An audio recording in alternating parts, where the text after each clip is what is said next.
Chers auditeurs, bonjour. Bienvenue dans la saison 1 d'été de Comme d'Archi, le podcast qui vous ouvre les portes du monde fascinant de l'architecture. Pour les nouveaux venus, permettez-moi de me présenter.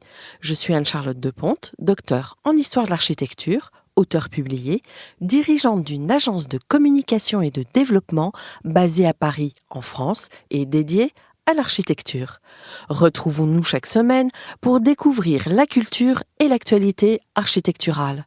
Pour cela, nous interviewons des spécialistes, nous abordons des thèmes différents et nous apprenons à regarder les projets dans leur diversité et leur contexte. Pour vous offrir le meilleur, Philippe Henry, ingénieur son, est aux commandes techniques du podcast. Merci d'être avec moi aujourd'hui et maintenant, place au talent. Bienvenue dans Comme d'Archi. Questionnement autour de Big John ou la John Hancock Tower, Chicago.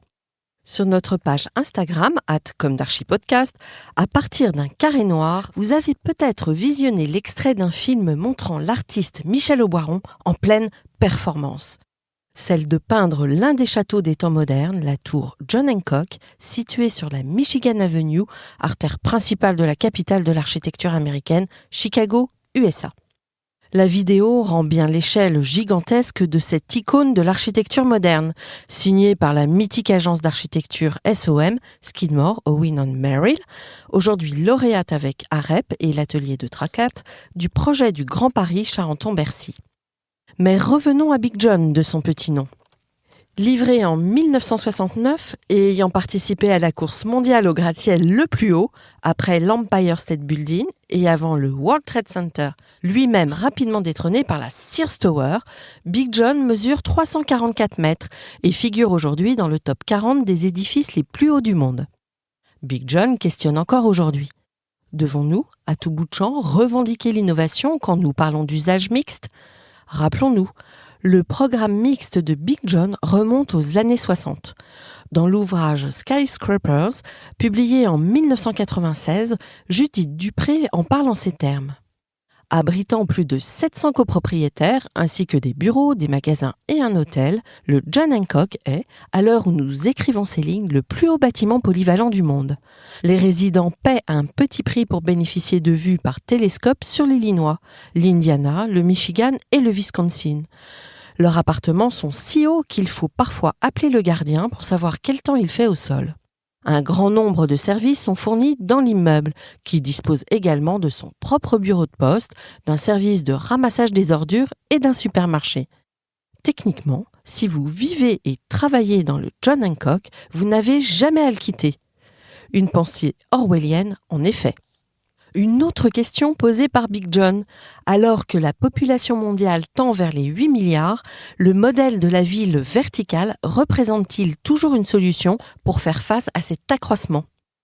En dépit d'une pensée écologique frugale, de plus en plus vive, un nombre croissant d'architectes le pensent. Mais la Jeddah Tower, qui sera bientôt livrée, devant atteindre 1 km de haut, est-elle, elle, si exemplaire que cela ? Pourquoi toujours cette course à la plus grande hauteur ? Fort heureusement, la transition écologique s'empare du modèle de la tour, tempérant son esprit de puissance tout en y déclinant des vertus écologiques. Structure bois, jardin suspendu, autonomie énergétique, etc. Nous en reparlerons sans aucun doute dans quelques temps à la lumière d'un usage bien érodé.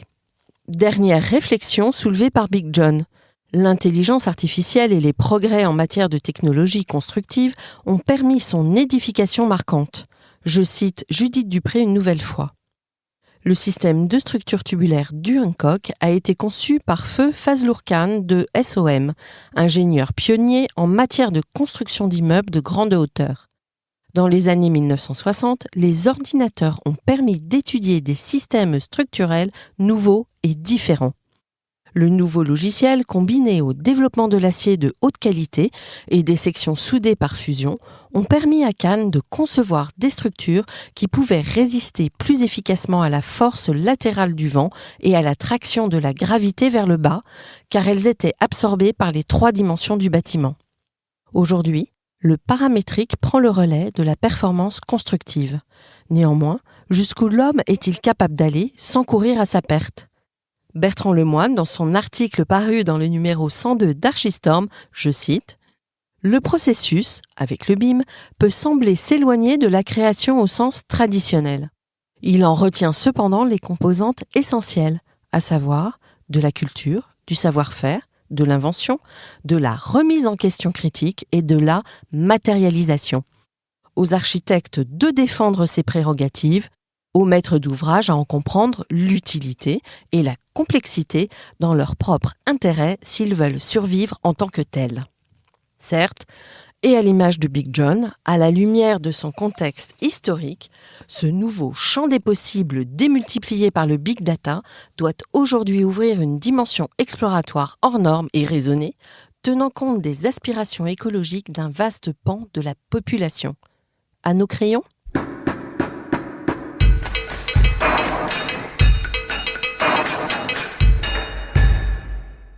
Chers auditeurs, merci pour votre écoute.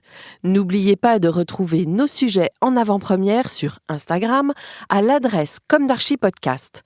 Si vous aimez ce podcast, favorisez sa diffusion en lui donnant 5 étoiles sur Apple Podcast, plus un petit commentaire ou sur votre plateforme de podcast favorite. Et surtout, abonnez-vous pour écouter tous nos épisodes gratuitement. À bientôt et d'ici là, prenez soin de vous.